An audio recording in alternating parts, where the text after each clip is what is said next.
Guys देखिए राजमा में सीटी लग गई है। अब प्यूरी बना रही, प्याज है तेल में डाल देंगे। गाइस को चला देंगे, ये भून जाएगा तब इसमें लाल मिर्च, हल्दी, गरम मसाला, सौंफ, सब्जी मसाला, टमाटर डाल के प्यूरी बना लेंगे। गाइस देखिए प्याज मैरून हो गया, इसमें डालेंगे हल्दी,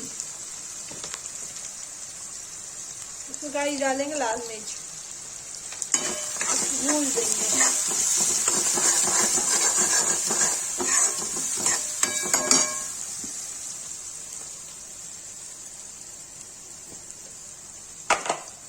देखिएगा इसमें टमाटर डाल देंगे।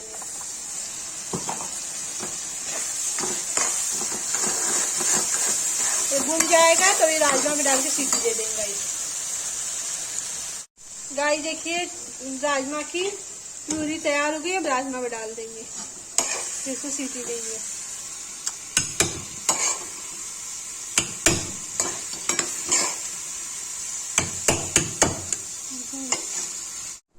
गाइस देखिए राजमा में प्यूरी डाल दिया है,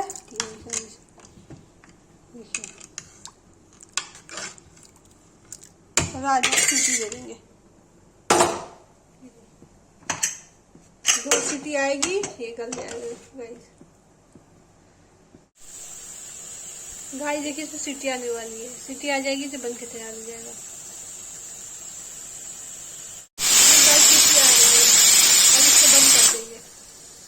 गाइस देखिए गैस बंद कर दिया, सीटी हो गई है। ये खुल जाएगा तो इसको पलट देंगे।